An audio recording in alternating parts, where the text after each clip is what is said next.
સુરતના કતારગામ વિસ્તારમાં આવેલી HVK ઇન્ટરનેશનલ ડાયમંડ ફેક્ટરીમાં છેલ્લા કેટલાક સમયથી કામદારો વચ્ચે અસંતોષ જોવા મળી રહ્યો છે। આ ફેક્ટરીમાં કાર્યરત 100 થી વધુ રત્ન કલાકારોએ ભાવ વધારાની માંગ સાથે હડતાલ ઘોષિત કરી છે।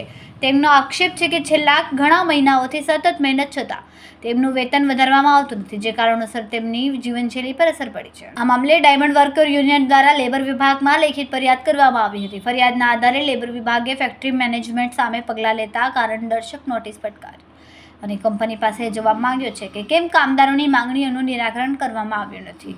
યુનિયનના આગેવાનોએ જણાવ્યું કે કંપની દ્વારા લાંબા સમયથી કામદારોને તનખ્વાહમાં કોઈ વધારો કરવામાં આવ્યો નથી અને કામદારોને પોતાની માંગ વ્યક્ત કરવા છતાં અવગણવામાં આવ્યા છે, તેથી આ પગલાં લેવામાં આવ્યા છે। ફેક્ટરી ઇન્સ્પેક્ટર, PF કમિશનર તેમજ માનવ અધિકાર આયોગ સમક્ષ પણ આ બાબતે અરજી કરવામાં આવી છે।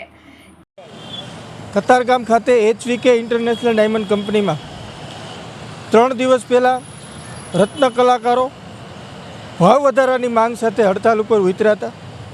ભાવ વધારો ખાલી 1.5 થી 2 રૂપિયાનો કરવામાં આવે એટલે રત્ન કલાકારો કામે બેસે એવી એની માંગણી હતી, પરંતુ માલિકોને સમજાવવાના પ્રયત્નો કર્યા છે, માલિકોને વાત કરી છે, છતાં પણ માલિકો દ્વારા કોઈ પણ જવાબ આપવામાં આવ્યો નથી। ગઈકાલે આ બાબતે અમે લેબર ડિપાર્ટમેન્ટને જાણ કરી હતી। ગઈકાલે લેબર ડિપાર્ટમેન્ટ કંપનીની વિઝિટ કરવા ગયું હતું અને વિઝિટ દરમિયાન એને પણ સમજાવવાનો પ્રયત્ન કર્યો હતો, પરંતુ માલિકના અક્કલ વલણના કારણે રત્ન કલાકારો અત્યારે હાલ હડતાલ ઉપર છે અને એનો ભાવ વધારો કરવામાં આવેલ નથી।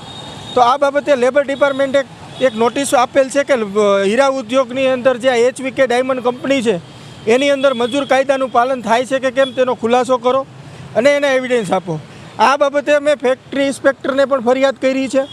આ બાબતે અમે માનવ અધિકાર આયોગની અંદર પણ ફરિયાદ કરી છે અને આ બાબતે અમે PF કમિશનરને હવે ફરિયાદ કરવાના છીએ।